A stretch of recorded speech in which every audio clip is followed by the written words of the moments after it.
Jai Shrimanarayan. Jai Shrimanarayan. Jai Shrimanarayan. Jai Shrimanarayan. I pay my obeisances to my spiritual master, Srimad Jagadguru Sudarshan Acharya Maharaj. I pay my obeisances to Lord Sri Ramanuj. I pay my obeisances to our Purva Acharyas. I pay my obeisances to our 12 Alvars. I pay my obeisances to Mother Lakshmi, and I pay my obeisances to Lord Srimanarayan. I welcome all of you here physically at the Sri Narayan Dham in Durban, South Africa. I welcome those that's watching this discourse locally, nationally, and internationally, and I welcome in advance those that's going to be watching this discourse when it is posted on YouTube and the various groups from around the world subsequently. We continue on our topic, the soul, and as I state all the time, I'm not discussing the soul in isolation, but in conjunction with all other living entities and the universe itself. So today, I want to discuss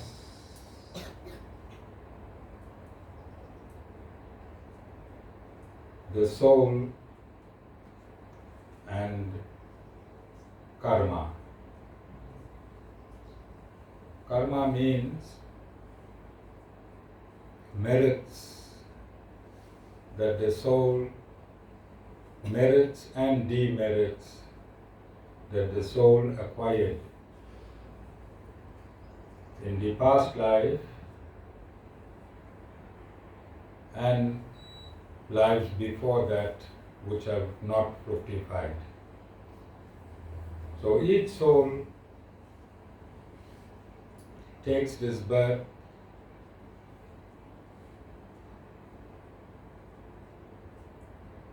and is impelled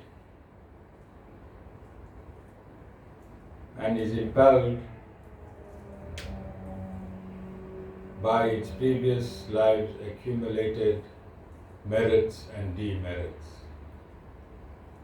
Nothing is a mistake. Nothing is an accident. Nothing is not pre-arranged and pre-planned.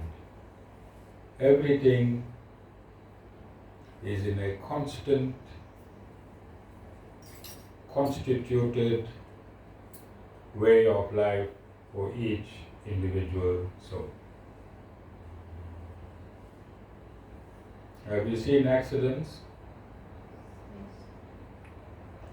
Have you seen accidents where people have died? If you trace that person's life backwards from the point of death, and if you find he delayed something in 5 minutes, and that 5 minutes resulted in his death, yes? And you will say, if he only left 5 minutes early, he would have not met at the point of accident. That delay is not a coincidence. That delay is the delay guided by the Supreme Lord, who is seated in the soul of every living entity. It is the Supreme Lord that is the driver of this vehicle, and you are the programmer of this vehicle. You know, all these latest motor vehicles is driven through computer programming, yes? Yes. All these vehicles, they functional through computer programming, which means that an X amount of information has been put into the software of the computer, yes? And that amount of information in the software guides the functioning of the motor vehicle, yes? Similarly, your merits and demerits of a previous lifetime is the software that governs your life in this lifetime.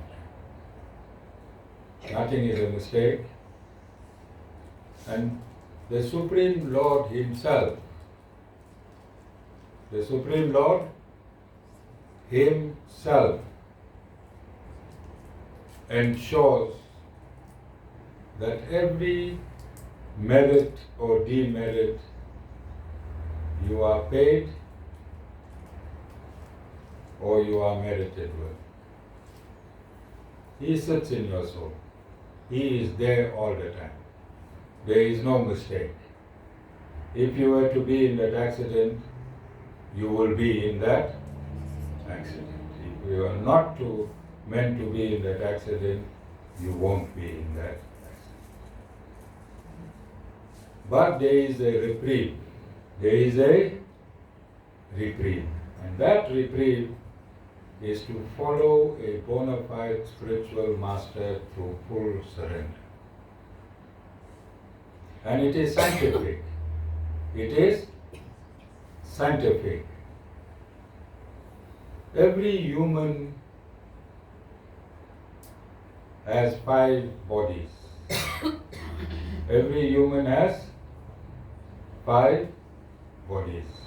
The outer body, the gross body. Then inside the gross body, like a glove, is the pranic body. The pranic body is so subtle that it fits into the gross body. Then inside the pranic body, which is more subtle than the pranic body itself, is the mental body, is the mental body or the mind. And the mind is subtler than the pranic body and it fits in the pranic body. Then inside the mental body, which is subtler than the mind, is the intellectual body or the intellect. And that body fits into the mind. And the last body is the causal body, is the causal body which houses the soul. Which houses the soul. The soul has 2 types of consciousness. The soul has 2 types of consciousness: substantive consciousness and attributive consciousness. The substantive consciousness of the soul allows the soul to glean knowledge inwards. Inwards mean from within the soul itself, and the attributive consciousness allows the soul to glean knowledge from the outside. Your attributes starts from within you and permeates outside. But that consciousness, the attributive consciousness, is contracted to the shape of your body. It ends where your skin ends. It does not permeate further, and that contraction is due to all your karmas. All your karmas sit on your attributive consciousness. Your karmas sit on your attributive consciousness. Now, the seed and the root of all your illness is in your subtle body. And the subtle body comprises of your causal body, your intellectual body, and your mental body. All your past karmas are stored in your subtle body, and the root for all illness sprouts from your subtle body, and the result is felt on your gross body. The result is felt on your gross body. You understand? So when you come to service, when you come to satsang, what your guru does, your entire body is constituted of the three modes of material nature. Three modes of material nature: the mode of goodness, the mode of passion, and the mode of ignorance. These are the building blocks of this universe and your body. When they say the strings theory, they have not found that that string is like a rope binding itself in three threads. That string are three threads called the mode of goodness, the mode of passion, and the mode of ignorance. These three threads are found in every atom in this universe. So you either vibrating in the mode of goodness, you vibrating in the mode of passion, or you vibrating in the mode of ignorance. It's always there. It's in everything. It's in your senses, in your mind, in your intellect, in your consciousness. It is everywhere. These three threads impels the universe to operate. These three threads impels the universe to operate, and you as a human being, plants, animals, everything is classified in these three threads.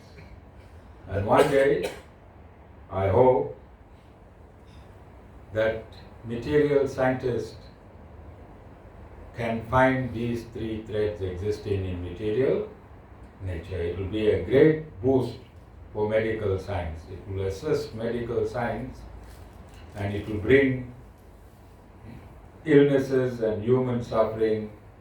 It will help to neutralize these effects when it is understood. So when you come to satsang, the job of the guru is to move you from the mode of ignorance, if you are in that mode, to the mode of passion, and from the mode of passion into the mode of goodness.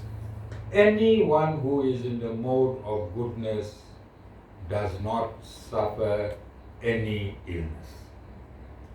Anyone that is in the mode of goodness does not suffer any illness. So that is the job of the guru, to move you into the mode of goodness. So that karma that is there on your attributive consciousness, that karma that is there, that illness is part of your karma. Illness is part of your karma. That karma that is on your attributive consciousness,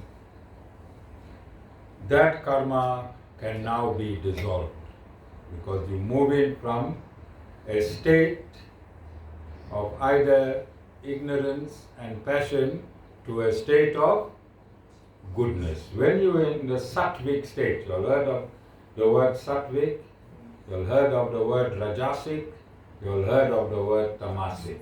Tamasic means ignorance, rajasic means passion. Mode of passion is your attachment to material nature. When you are in the mode of passion, you are attached. Your entire system is attached to material nature. When you are attached to material nature, say you attach to your car, what is the vibration of your car? Your car is vibrating at a very low energy. The lowest form of energy is matter, yes? Lowest form of vibrational energy is matter. Now when you are attached to matter, your vibration is very, very low. Lower than that is when you are ignorant, when you know nothing. So there's just a slimmer of vibration, very, very low vibration. You know these people that are in a mode of ignorance. They sleep all day, they get up without a thought, they can take a knife and poke you for 2 cents. These people are in total mode of ignorance. Have you all come across people like this in your life? Where nothing means nothing. So the vibration, the frequency is at its lowest ebb. Then those that are attached to materialism, my wife, my car, my money, my daughter, my granddaughter, everything, my, where is your frequency? Because your frequency must be in tandem with your attachment, yes or no? The frequency inside, if you attach to a low frequency outside, what is your state?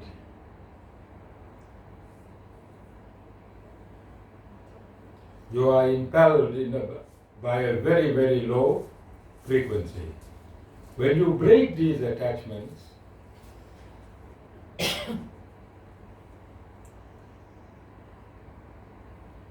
immediately you are released from the chains of low frequency. You become buoyant. You become buoyant and you go into a higher frequency. The highest frequency is the mode of goodness, and in that mode, no illness exists. And that is the job of a guru. The job of a guru is to switch your modes.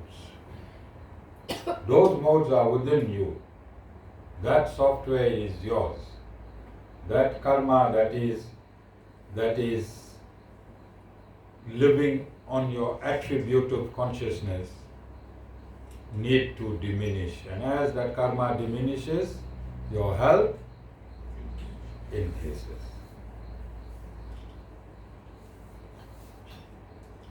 So that is very, very, very, very important, and this is why we tell you to come to satsang, bring your family to satsang, bring your children to satsang, bring your grandchildren to satsang.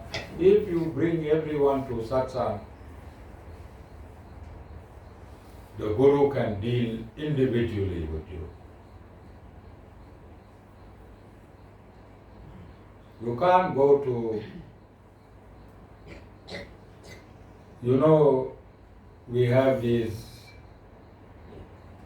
computers that you can put on an engine and it will give you the fault. Diagnostic. You can't go to the garage and tell him you got 2 cars, fix this car directly and fix the other car indirectly. It won't work. It won't work. You have every individual has a karma, and every individual needs to sort their own karma. Every individual have to sort their own karma out. If I'm owing the bank 1 million rand, Mataji can't go pay another bank 1 million rand and say the Guru's debt must be sorted. I have to sort my own debt. The courts will sue me for my own debt. I committed the crime, I must pay the price. You understand? So it is important to understand that the Guru can only do so much. Guru can only do so much. Although the Guru is unlimited in what the Guru can do, the Guru has protocols to follow. Guru has protocols to follow. You see, when Mataji gets sick,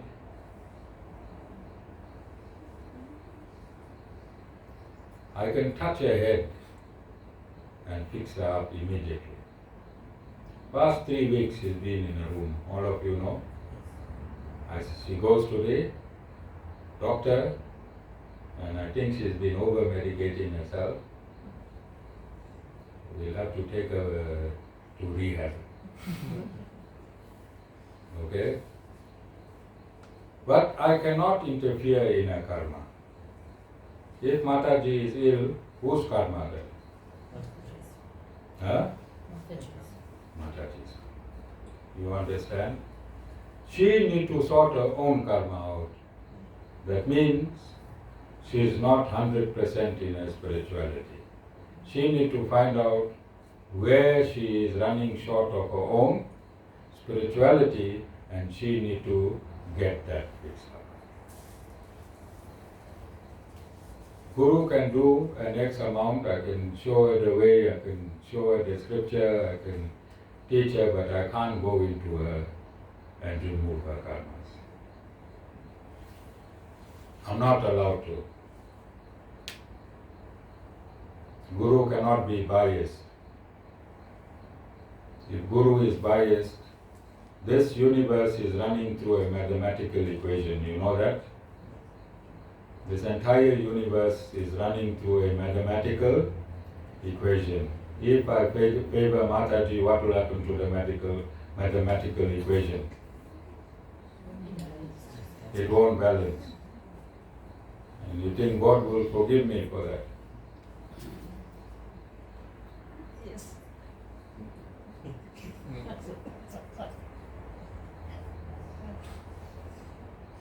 Sita, you want Mataji to fight after this course? You're causing a problem in ashram, Sita.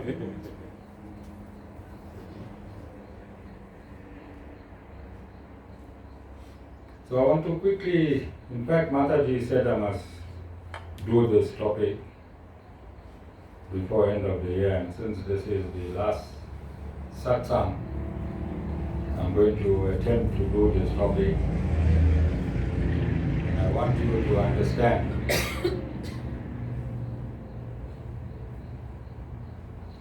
so Sanatana Dharma is an exact science. Sanatana Dharma is an exact science. Whether you believe in it or don't believe in it, science does not care. Yes? Does science care whether you believe in it or not? Does water care when you drink in it whether you think it has 2 hydrogens and 1 oxygen, or 2 oxygens and 1 hydrogen? You think the water cares? No. So that is Sanatana Dharma. You think the photons from the sun's rays care whether you believe they are photons or not photons? You think the plant cares whether you think photosynthesis occurs in it or not? Person? Plant doesn't care. The process of photosynthesis continues whether human acknowledgement or not human acknowledgement. Yes? So this is Sanatana Dharma. We have a library of what I like to call scientific journals. We have a library of scientific journals in 545,000 verses. And it discusses every aspect that's in this universe. It discusses every aspect that is in this universe, the basics. Sanatana Dharma gives you the basic maths, it gives you the basic science, it gives you the basics physics, it gives you the basics biology, it gives you everything in the basics so man can experiment and discover and continue from the basics. Excuse me. So the basic truth is there. So in the Bhagavad Gita, we find Lord Shri Krishna educating Arjuna. Yes? It means that education must come from a realized soul into a disciple. Yes? Because God is leading the way. God is leading the way.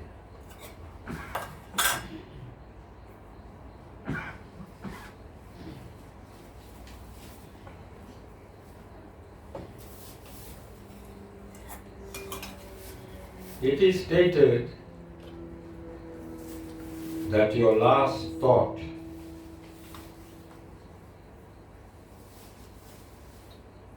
with your accumulated karma gives you your next body. It is stated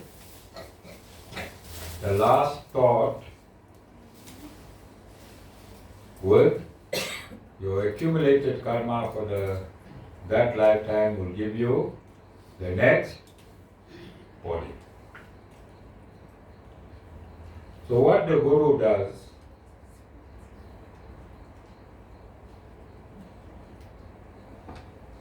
is teaches you to take the Lord's name all the time. That is why I taught you Om Namo Narayan. What's our greeting? Jai Shriman Narayan. But you'll find other ashrams, their greeting is Jai Gurudev. But I changed it to Jai Shriman Narayan. And I'm trying to teach you that any time you are under the cloud, any time things are not right, any time you are not feeling good, you must use the word Narayan. What does Narayan mean? Source and goal of all living entities. Source and goal of all living entities. Narayan is not God's name. God cannot have a name. If God has a name, then God will be very biased. God will be biased. If he has a Hindu name, then he will be a biased God. If God has a Christian name, he will have a biased God. If God has a Muslim name, he will be a very biased God. But God must be seen through his attributes. God must be seen through his attributes. And the source and goal of all living entities is an attribute of God in Sanskrit. In Sanskrit. Does it make sense?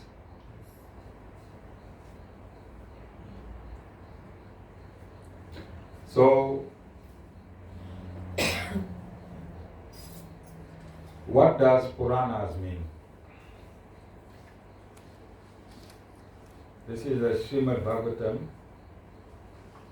It's a Purana. Purana means history, legends, history happened very, very long time ago.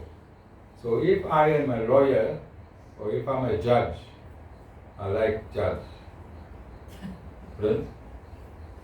If I am a judge, what is the highest court in this land? Constitutional court. Imagine me as a constitutional court judge. And now I'm giving a judgment. I'm not reserving the judgment. I am giving the judgment. So when I deliver a judgment, the judgment must not come from my own mind. The judgment must not come from my own mind. The judgment must come from a decided case. Judgment must come from a decided case. This must have already happened. And I must now give you information that which has already happened. So I'm giving you a judgment on a gentleman called Ajamil. You've heard of Ajamil? Yes. So Ajamil grew up in India. He went to a Gurukul. He learned righteousness and unrighteousness.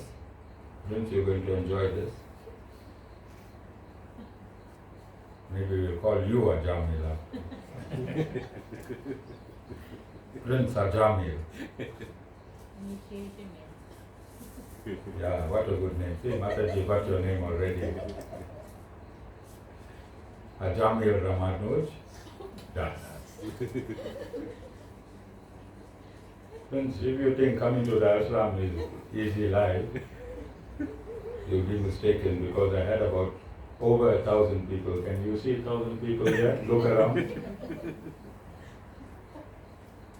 Ashram life is not easy. All right.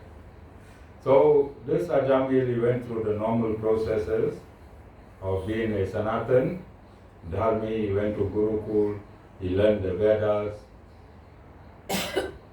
he followed, he was a respectful man, he followed the respect that we have for our elders. He respected his mom, he respected his dad, he respected his guru. He fulfilled all the criteria of Sanatan Dharma. He got married. I think he had a few children. So one day, yeah, the story is matching.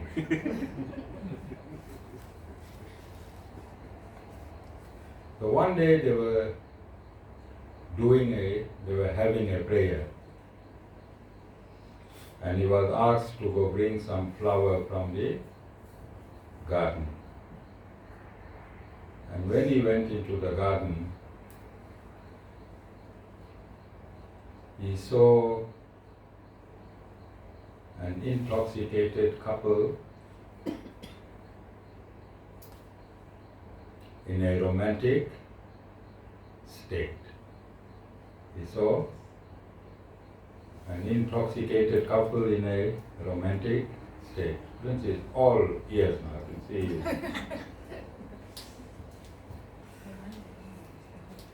That man was drunk and he was in a romantic embrace with a prostitute. With a prostitute. So he broke his flower and he went back to the prayer. But memories of this prostitute kept appearing in his mind. Slowly at first, until it became tolerable. So what do you think he did, Prince? Let's make the story interactive.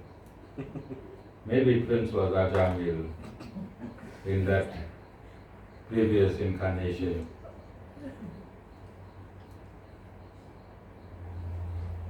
What do you think he did, Prince? Hey, Prince got it right. I have to tell his professors how intelligent he is.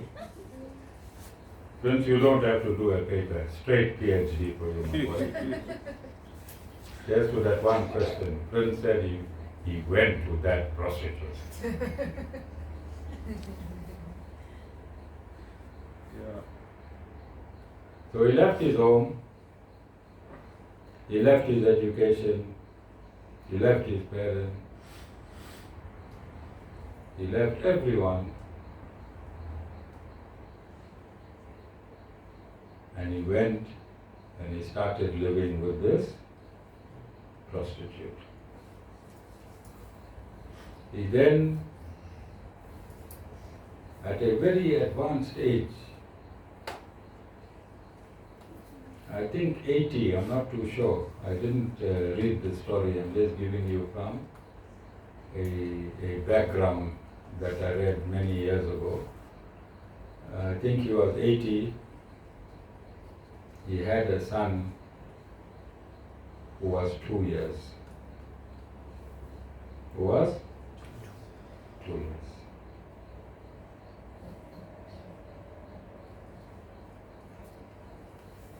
And he named his son Narayana or Narayan. He named his son Narayan. So I said, it is stated, your last thought and your accumulated karma will give you the next body.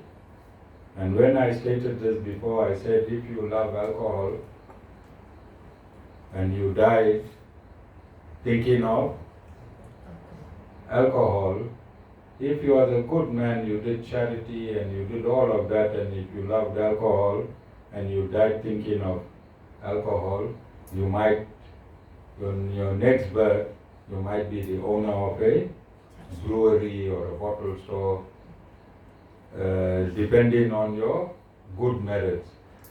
But if you thought of alcohol and you was a bad man, then you'll be found outside a bottle store asking people for 2 rand, 5 rand to buy your next beer. You understand? But you will be associated with alcohol. That is a guarantee.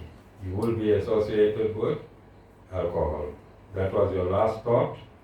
Then your birth, your next body will take birth as per your last thought and your accumulated karma. Alright? Those of you who love your wife very much and your last thought is your wife, then in your next birth you'll be a beautiful wife to somebody. If you was a good wife, if you was a good man, you'll be a very, very rich wife. Your husband will treat you like a queen. And if you was a bad wife, or if you was a bad man, you'll be a bad wife. So work it out who you are. I'm telling you who you was in your last birth. You understand? So this is why we have this story. This story is going to reinforce why the Guru is teaching you to say Om Namo Narayan or Jai Shriman Narayan all the time. So we know from experience that when people pass on, we know they know beforehand. Do we know that? And we know that they are afraid of something before death. They are afraid of something because the master of death, the cosmic administrator that administers death is Lord Yamraj. And the cosmic administrator that administers justice is Lord Dharamraj.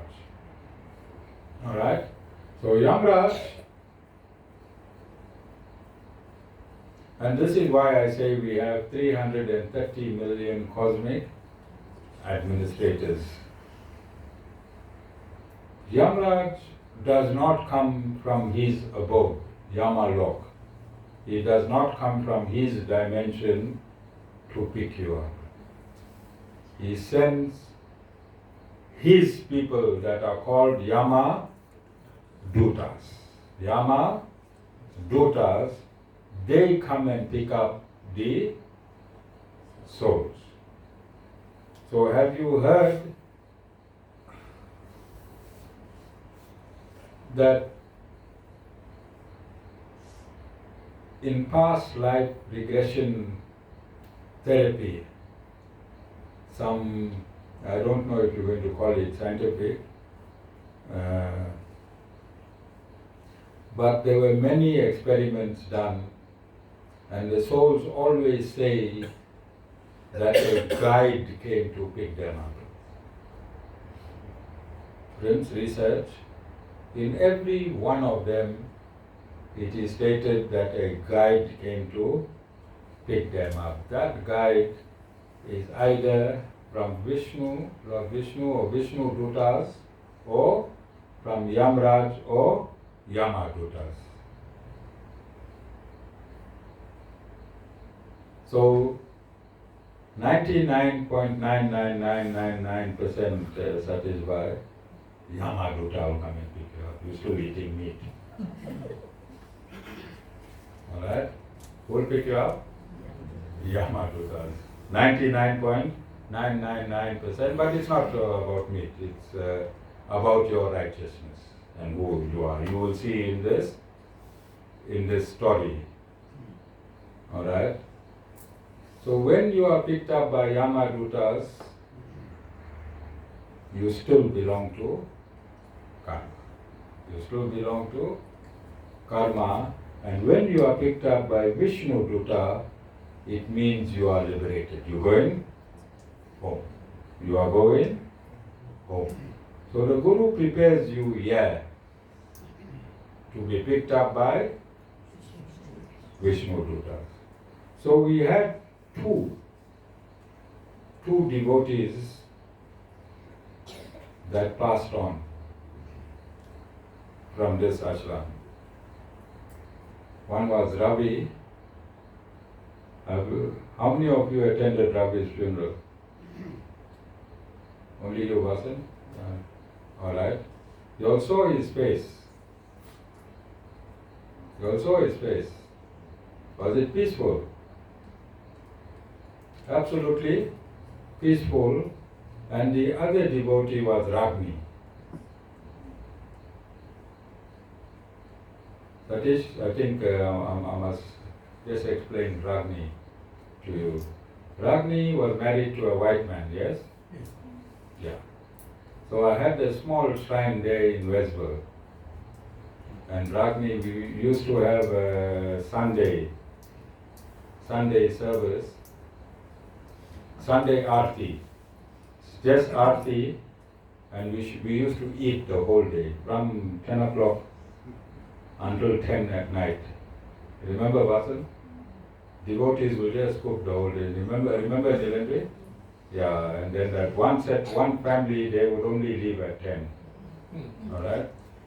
So it was a day of feasting. So I was explaining to somebody else, I can't remember who, how chicken is rotten meat and how it smells. I was explaining to somebody else that how bad rotten chicken smells And Ragni made chi. Alright? So I was not explaining to her, but indirectly she became a vegetarian with that explanation. And she completed her life as a vegetarian. And she was a loyal devotee to the ashram. Ravi was also a very loyal devotee to the ashram. And I know Vishnu Dutas came and picked them up. In fact, for Ragni's funeral, I was delayed somewhere. And her wish was for me to be there at her last rites. And the same amount that I was delayed externally, the same amount of delay was in her cremation. I just managed to come in just before she was pushed into the cremation chambers. Alright? So, as much as it is the Guru's duty to give you a good life on this planet, it is also the Guru's duty to give you a good death. A good death. In fact, my main job is to prepare you for your death. My main job is to prepare you for your death, so that when you die, you don't come back and take another birth. You go straight to the Supreme Lord where you belong. Okay? So Ajamil, he also sensed, and he had a vision of these Vishnu Dutas. They came with ropes to pick him up. They came with ropes. They were looking ghastly. They don't look nice. You don't expect the Lord of Death to send angels to pick you up. Do you? Yeah. So these Yamadutas were looking ghastly. So it is a natural phenomenon for people to have slightly more attachment to the last born. Yes? It is a human thing, especially in Ajamil's case, he's 80 or 82 and he has a 2-year-old child. So when he saw these ghastly figures, he screamed for his child. But what did he scream?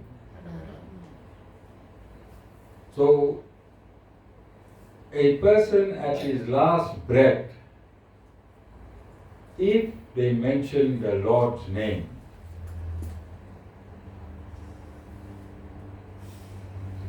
then no matter how sinful he was in his life, if he mentions the Lord's name at his last breath, then where should he go? To keep the signs intact. If you're an alcoholic, or if you thought of alcohol, that was your last thought, you'll go to alcohol. Yes, something related to alcohol. But if God was your last thought, then where you need to go? Is it scientifically perfect?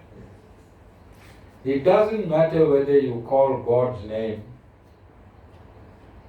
devotionally or undevotionally.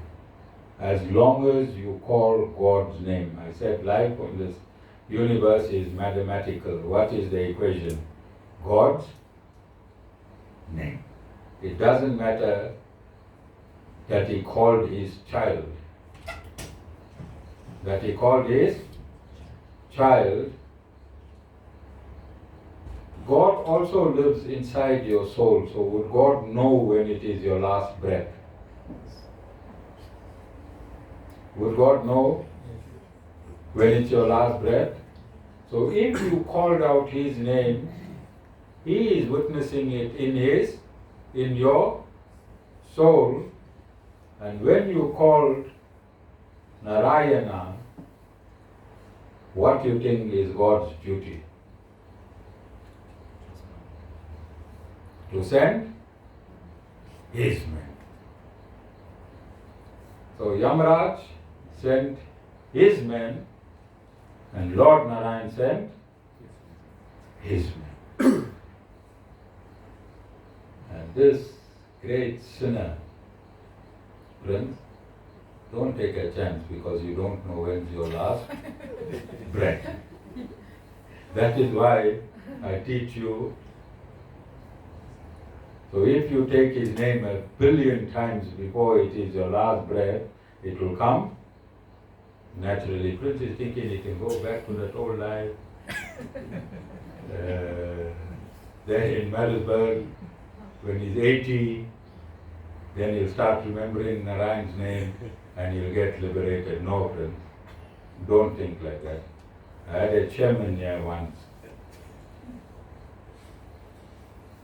He was only thinking of liberation. He didn't want to put in the work. He thought if he's associated with the Guru, his entire life will be right. He'll have the right wife, he'll have the right, everything will be right by mere association. It doesn't work like that. You have to put in the work. You have to be active in spirituality for you to become absolutely spiritual. So, Prince, keep that thought out of your mind. You have to work it. Alright? But this is just to show, this story is just to show how important it is for you to have the Lord's name in your mind all the time, so that at the point of death, when you utter His name, He'll send the angels to pick you up. He'll send the angels. But we have to practice from now. That practice. So does it have to be the name Narayan, or can it be Allah? Can it be Jehovah? Can it be Jesus? It can be the name of God in any religion. The name of God in any religion. So if you're Muslim and you say Allah, you'll still go to the spiritual dimension. If you are Christian, if you say Jesus, you'll still go to the spiritual dimension.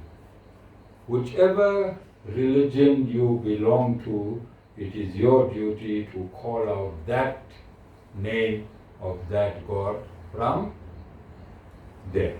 You understand? I'm just giving you a scientific, this story of Ajamil fits in Christianity, fits in Islam, and fits in Judaism, fits in the Baha'i faith. It will fit in any religion. That is why it's a science. This is a science. But the story comes from the Indian culture. The story comes from Indian culture, but the science fits in all the cultures. The science fits in every culture, every religion that exists on this earth. If you call God's name in your last breath, then you will be with God. So see this man's behavior. Why you think he kept his son's name Narayan?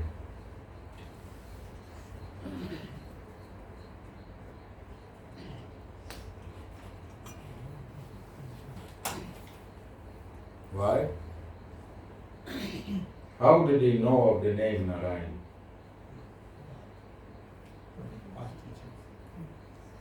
Because You saw how his past teaching came and assisted him. You saw the significance for attending your religious programs and your religious schoolings. You understood the significance. In his subconsciousness, he knew the name Narayan. And he obviously he extremely loved his 2-year-old son. There is a huge description. You can Google Ajamil and read it. There's a huge description on everything that took place. He used to love when his son spoke in broken English. Don't we love our children when they try to string sentences together? He loved all of that. He loved his child immensely. This was his last child, and the child was 2 years old. So at the end, he was given a reprieve. He was given a reprieve. The Vishnu Dutas obviously won the debate. There was a huge debate. I'd like you to read the debate. I won't have time to take you through the debate. But the Vishnu Dutas won, and they gave him another opportunity to sort himself out.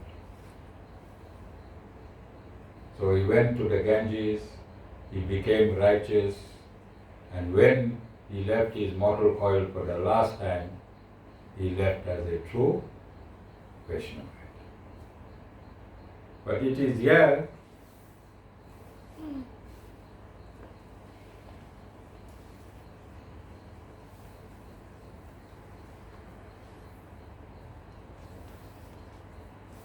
so I want to read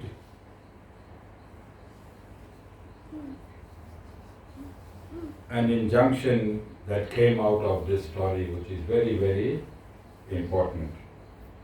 Srimad Bhagavatam, Canto 6, Chapter 2, Text 11. By following Vedic ritualistic ceremonies for undergoing atonement, sinful men do not become as purified as by chanting once the holy name of Lord Hari.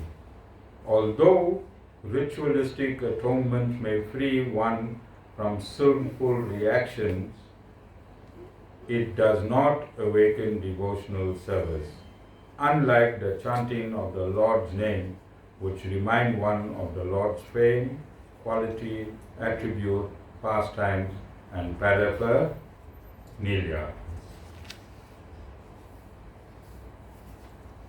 Verse 12, the ritualistic ceremonies of atonement recommended in the religious scriptures are insufficient to cleanse the heart absolutely, because after atonement, one's mind runs towards material activities.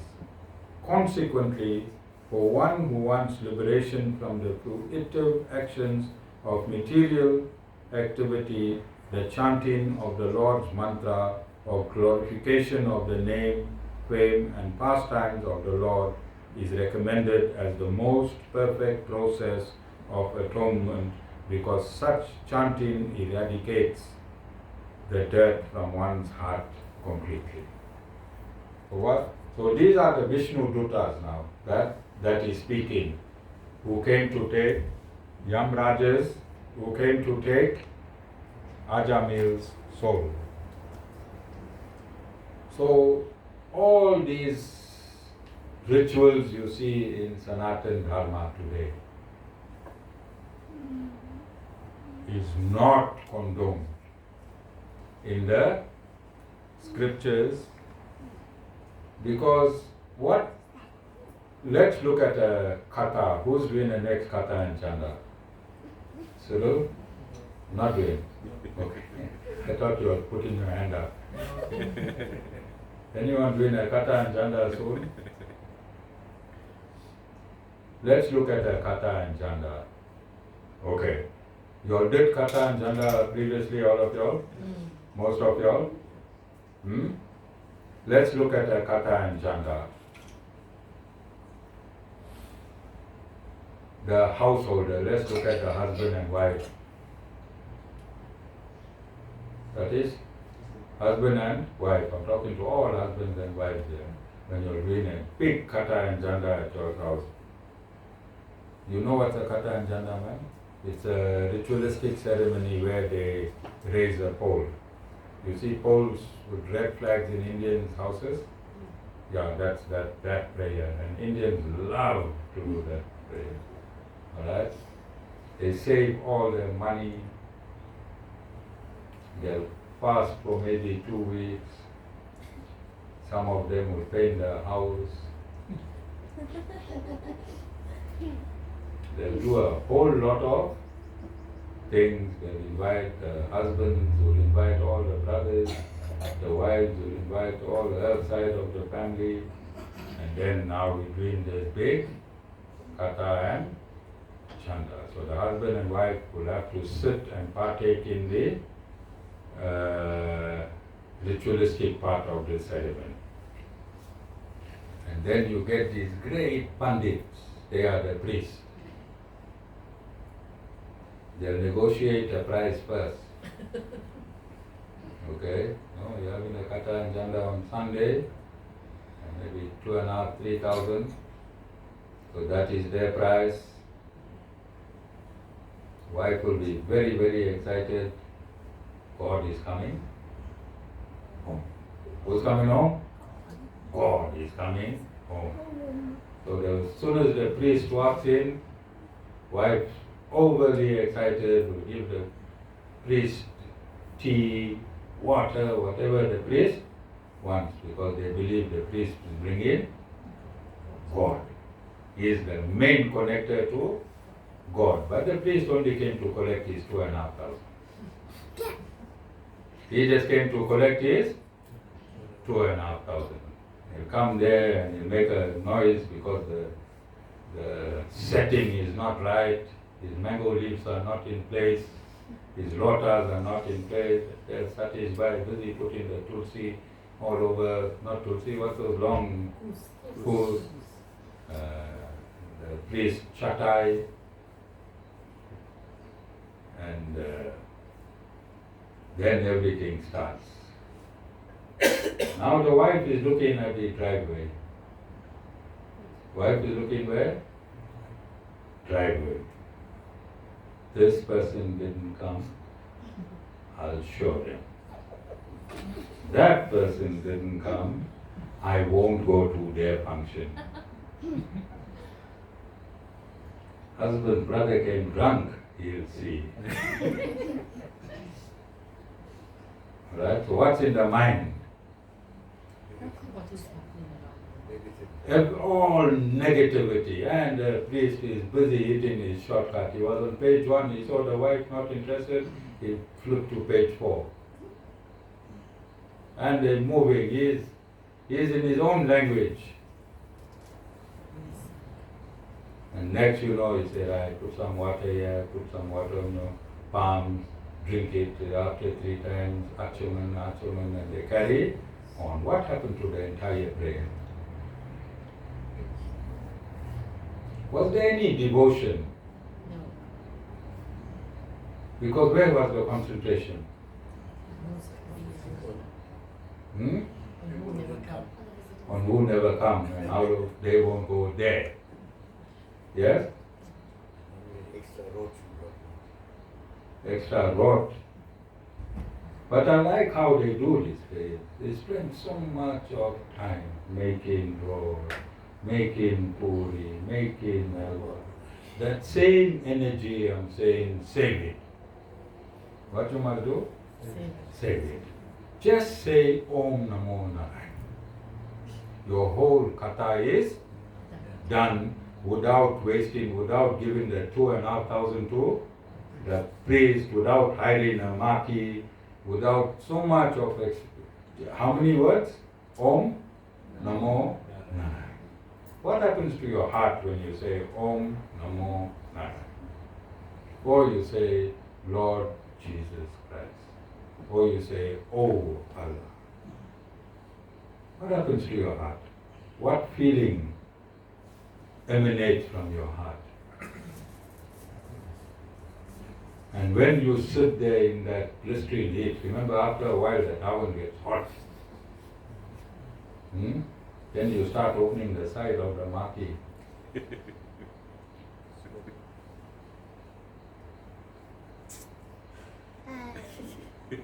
See what these two verses are telling you? What these two verses are telling you? Rituals can't capture your heart. Rituals can't capture your heart. Rituals are like an elephant having a bath. Do you know about the story of an elephant having a bath? It baths very ritualistically.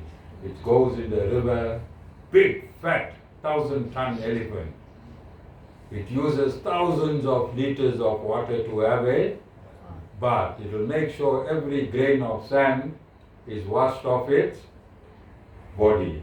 And then, as soon as it reaches the bank, it rolls in the bank again. What it does? It rolls in the bank again. Just like that, when you do these big rituals, only for the point of ritual your mind is arrested. As soon as the ritual is over, what you do? You roll in the mud again. You wasted all your money. It's a waste of time. Come and give the Guru the money. Guru is battling. Alright? Guru is battling. So, this is the message that's coming from time immemorial.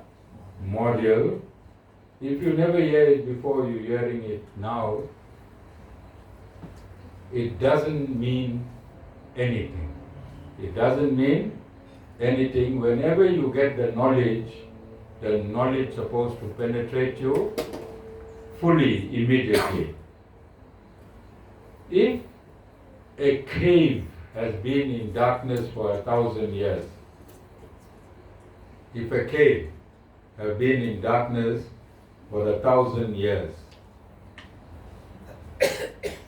and if you take a torch and point it into the cave, does it take 1,000 years for things to become visible, or does it become visible instantly? It doesn't matter how long the cave was in darkness. So knowledge is like that. It doesn't matter how long you were ignorant. As soon as I give you the knowledge, the light of the knowledge is supposed to penetrate you. You heard of the saying, it clicked. When I give you this knowledge, it must click. Now you cannot defy God. You cannot defy God. You remain in ignorance. If God is giving you this message, if God is telling you you don't have to do any ritualistic ceremonies to attain me, just call me by my name, and you continue after getting this information. When you did not have this information, it was fine. But now that you have this information, and God is saying, don't do anything, just call my name. And if you continue, then are you defying the Lord? Are you defying the Lord? So you have to contemplate. You have to contemplate. Like I was, for 10 years, I did the Hanuman Chalisa 11 times for 41 days at the beginning of every January. For how long? 10 years. 10 years is a long time. But when I met my Guru, and I never had the opportunity to sit in front of my Guru like this. I had a small passport size photograph, and then after that, a this size photograph. and all my instructions of my Guru came from his photograph. Okay? So I couldn't ask my Guru, I don't like this, I don't like that, where can I change it like this? I just had to take that instruction. So when I went to the convener of this satsang, he was not a guru, he was simply a convener, and I told him that, listen, I am at contradiction with myself because for the past 10 years, once a year for 41 days, 11 times a day, I was doing the Hanuman Chalisa. For the past 10 years, now what do I do? So he told me, what is the first line in the Hanuman Chalisa? I told him, Shri Guru Charano Saroja Raja. He said, that's your answer. I came home. Before Mataji entered, or whilst Mataji, Sean and Sherwin was entering the house, I went to our Jhanda place and I asked Lord Hanuman to please forgive me. To please forgive me, but I can't live in a contradiction.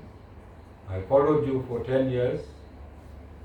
Now I have my Guru. I can only follow my Guru. And in a good, loving way, I uprooted the Jhanda and I took it and I placed it at the side of the house. I'm going to ask you a stupid question, but am I dead?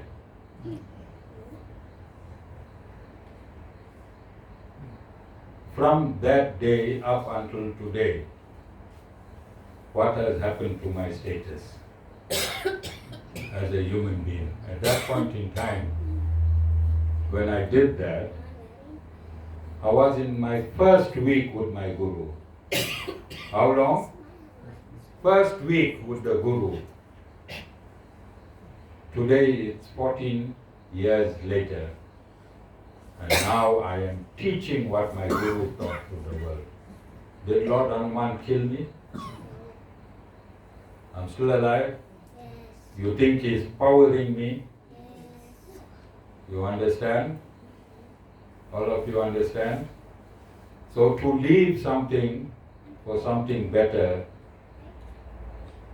you have to make a sacrifice. You have to make a sacrifice. What type of a God we have? What do you know about God? What are one of his attributes? Compassion. If you was doing something wrong and you thought you was doing it for him, and now if he gives you information that you must do it this way, if you stop the other way, you think God will whack you? Or you think God will embrace you? So we have to, what is what?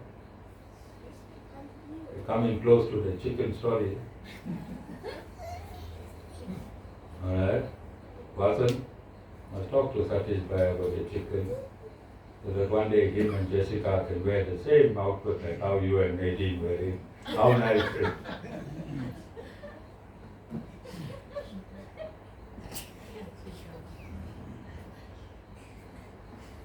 Satish talked to Vasan outside.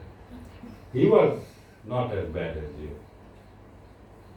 Tivashni, tell Satish Bhai what your father should do.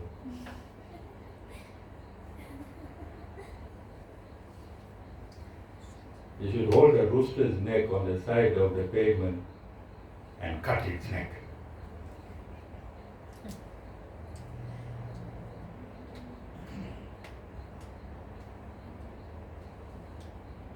And today, if you cut a chicken in front of him, he'll start crying. Alright, can you look at the transformation? So it's important. So if you don't listen to the Guru, it's fine. As I said, over 1,000 people came and left. But they have to answer one day when the Yamadutas come, because the Yamadutas will ask you, you know Acharya Sham Ramanuj? Question number 1. Do you know Acharya Sham Ramanuj? Did he inform you A, B, C, D, E, F, G, H? And you say, yeah. Then you say, okay. See there is a huge pot of boiling oil. Do you know how that chicken felt whilst it was being boiled?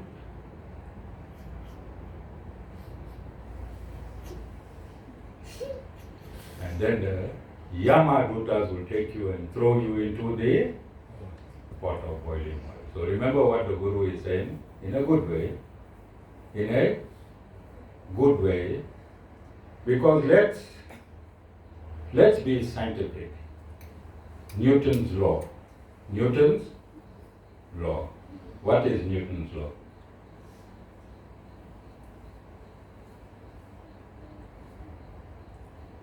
For every, there has to be a reaction. So one day you will have to become in one of the lifetimes, you have to become a chicken. Yes? Otherwise this universe cannot be mathematically true. So carry on enjoying chicken, Satish. One day you'll be a beautiful rooster. Kukruku. You understand? I'm just using Satish Bhai's name, but I'm meaning all those that enjoy their chicken, meat, prawn. So this is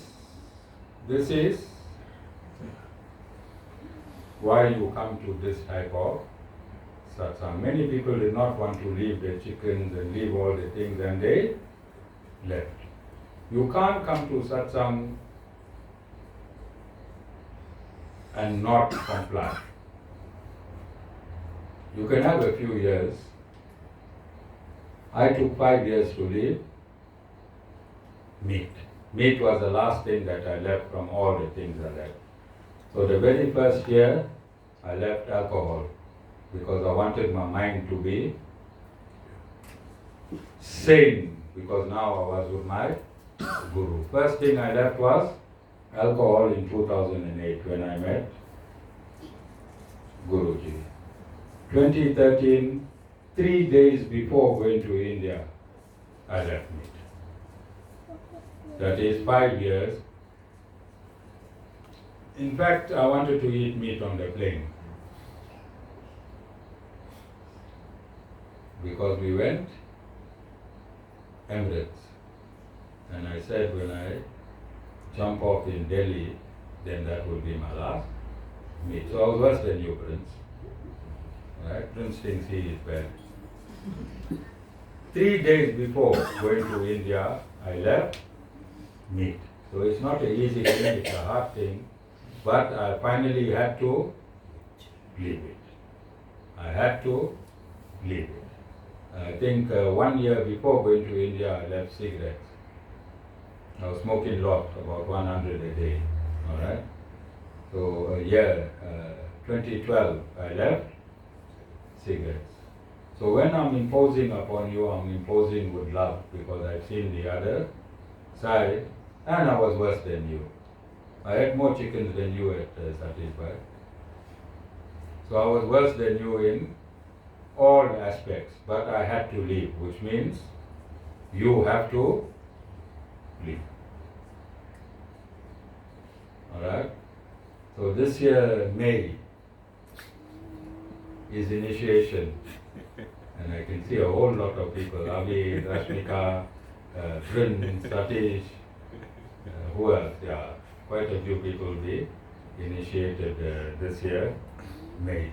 Prince has opted to become a devotee of the ashram. He's having some very, very good vibrations whilst he's writing the Guru's biography. Yesterday he had a good spiritual experience, but that's for him to write in his own biography later. Alright, so I want to wish all of you well. This is not the Sanatan Dharma New Year, this is the Christian New Year, and I want to wish you well. We are a global village now, and we are living in the Christian calendar and the Christian timeline, so it's natural that I wish you a Christian Happy New Year if I don't see you again. Today is what date? 29. Alright, keep well, drive safe. On New Year's Eve, stay at home. New Year's Eve, stay at home, because there are those forces that's out there. It's not going to be your fault, but you can be collateral damage, because we cannot control those that's outside of us. Alright? And God, my purpose for every satsang is to take you closer to the Supreme Lord in whichever religion you belong. Just take a step closer to the Supreme Lord. Every time you come to the ashram, and if you take one step to the Supreme Lord, you made a great, great, great improvement in your life. Alright? As I said, everything is not what it is. Behind all whatever is existing, there's another beautiful world, and we all must strive to get to that world. Jai Shri Mannath.